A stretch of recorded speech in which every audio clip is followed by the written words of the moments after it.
tell myself it's mice or branches. Old cabins make noises. One afternoon, looking for more firewood, I checked the small shed beside the cabin. Behind some rusty tools and a tarp, my hand hit something. Hard and cold, I pull it out. A key, heavy old metal, cold even in my warm hand. It's long and simple with a round top.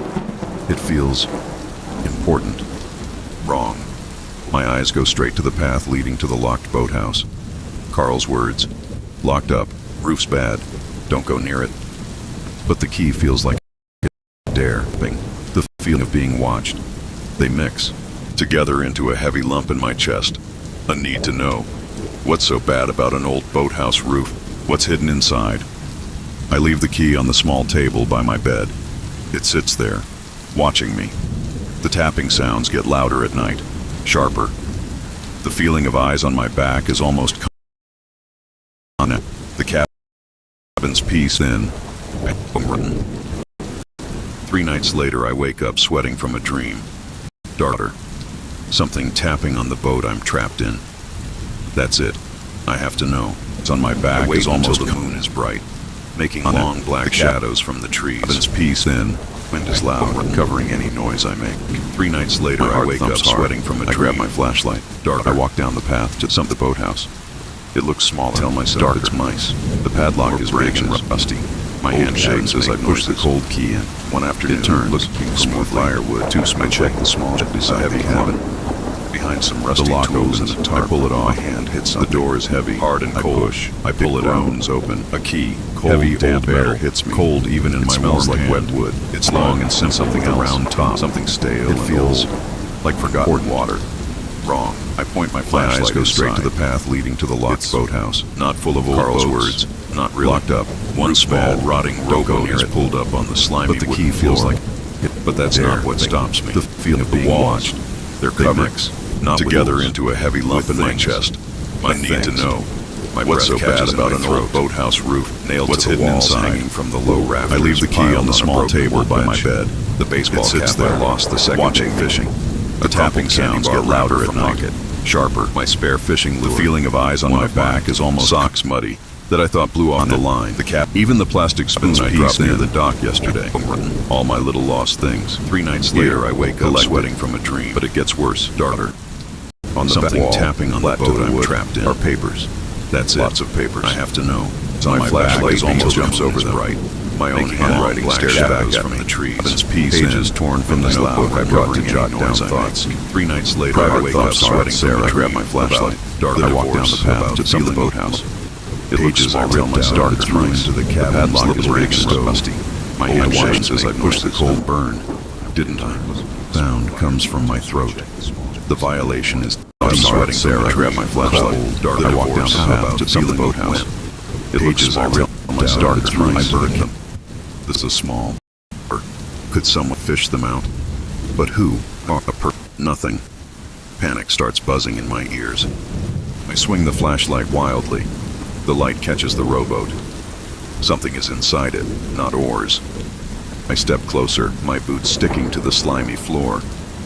In the bottom of the boat, lying on wet leaves, is a small pile.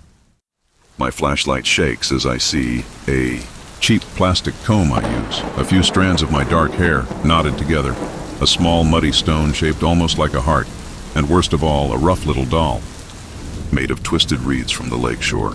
It has 2 small dark pebbles for eyes. Staring up, fresh terror, colder than the lake water, drenches me. Someone has been here, very recently, while I was at the cabin, while I slept. They left. This creepy little collection, watching me. I don't remember running.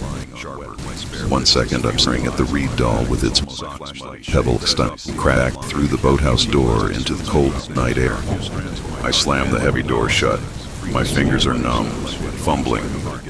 I jam the padlock closed, twist the key. Locked. But it doesn't feel like enough. Nothing feels like enough. I don't sleep. I sit on the cabin floor, my back against the locked front. Door, all the lights on, the gas lamp hissing loudly. I hold my biggest fishing knife. Every creak is someone outside. Every gust of wind rattling the windows is a hand on the lock. I see the stolen pages, the lost sock, the doll with its stone eyes. That tap, tap, tap sound starts again, faint but clear, coming from inside the cabin wall near the back door. Is it fingers? Dawn comes, gray and cold, no comfort, just tiredness and a deep cold knowing. I can't stay. This quiet isn't peace. It's a trap. Packing is fast and messy. I shove clothes into my bag. I leave the food, the fishing rod, everything. Just get out. As I grab my bag to leave, my eyes fall on the kitchen counter, where I left the boathouse key last night. It's gone. In its place is a single wet, muddy reed, twisted, and another small, dark pebble. A sound like a whimper escapes me. They were inside, while I sat by the door. They took the key back. Another sign. I run. My car engine roars too loud in the quiet. Gravel sprays as I speed away from Pine Rest Cabin. I don't look in the mirror. I drive for hours, feeling the highway noise a strange comfort. Weeks later, back in my tiny, noisy apartment in the city, I try to make sense of it. A crazy hermit? Carl playing tricks? I call the rental office once. My voice sounds strange. Hi, yeah, Mike Evans. Rented Pine Rest Cabin? I had to leave early. Work thing. The woman on the phone sounds bored. Oh, okay. Shame. Nice spot. About the boathouse. I start, my throat tight. Carl said the roof was bad. Locked. A pause. Too long. Yeah, roof. Dangerous. Best leave it be. Her voice drops lower. Folks say, sometimes the quiet places keep things. Best not to poke around. The line goes dead. I stare at the phone. The quiet places keep things. It echoes in my head. I see the stolen trash, my burned thoughts pinned up, the muddy reed doll. Was it a person or something else? Something that lives in the deep quiet of the woods and the lake. Something that watches and collects and creeps close when the moon is bright. I don't tell the police. What do I say? The fear slowly fades a little, but it leaves behind a cold spot inside me. A fear of being alone, of windows, of quiet deep woods, and water that doesn't move. I learned the lesson Pine Rest carved into me. Quiet can hide things. Being alone can make you pray. Some locks only keep the honest people out. The watcher, whatever it was, is still out there, adding to its collection, waiting for the next person looking for peace beside the still, watching water. Story number 2, The Library Whispers. My name is Ben, and the Maplewood Public Library is my quiet world. I've worked here for 3 years, shelving books, helping people find stories, the soft shush of pages turning. It's peaceful. My little corner, desk by the big window overlooking the oak trees, feels safe. I've got a picture of my dog, Max, and a small, stubborn cactus that refuses to die. Nothing scary here. Until the notes started. It's a Tuesday afternoon. Quiet hour. Rain taps gently on the window. I'm checking in a stack of books people returned. One book feels different, heavier. It's an old travel guide about hiking trails. I flip it open, and a small square of paper falls onto the counter. Plain white paper. Folded once. My name is written on the outside. Ben, in neat, blocky handwriting. I don't recognize. Maybe a kid slipped it in, or someone thanking me for help. I unfold it. 2 words, printed clearly. She knows. A cold little shiver runs down my back. She knows. Knows what? My mind scrambles. Did I forget to renew someone's book? Did I recommend a bad novel? Nothing comes to mind. It feels off, wrong. I shake my head. Probably a prank. Someone being weird. I crumple the note and toss it in the small trash bin under my desk. I try to forget it. But 3 days later, it happens again. I'm pulling a book off the new arrivals shelf for Mrs. Henderson. A mystery novel. As I hand it to her, another small square of paper flutters out. It lands near her feet. I pick it up quickly, smiling like it's nothing. My name again. Ben. Same handwriting. My fingers feel cold as I unfold it later, alone at my desk. The dog barks at 3 a.m. My breath catches. Max does bark sometimes around 3 a.m. at the neighbor's cat, usually. But how does anyone know that? Especially someone who slips notes into library books. I live alone in a small house. No one sees Max bark in the middle of the night. I feel watched, exposed. I look around the library. Mrs. Henderson is reading peacefully. Mr. Davies is browsing the history section. A couple of teenagers are whispering by the computers. No one looks at me. The notes don't stop. They come every few days. Always slipped into a returned book I happen to be checking in. Always that neat, blocky handwriting.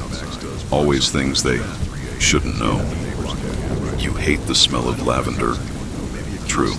My mom used too much lavender air freshener when I was a kid. It makes me feel sick. The scar on your knee. Bicycle. Age 9. Exactly right. A bad fall on gravel.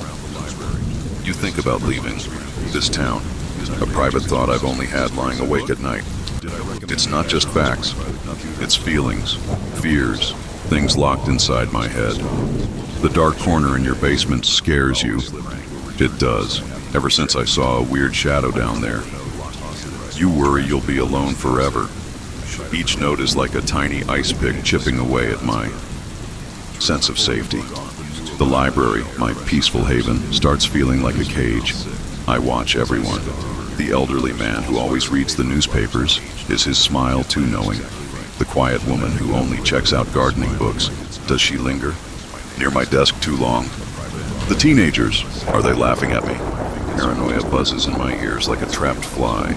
I tell my friend Lisa, who works at the coffee shop next door.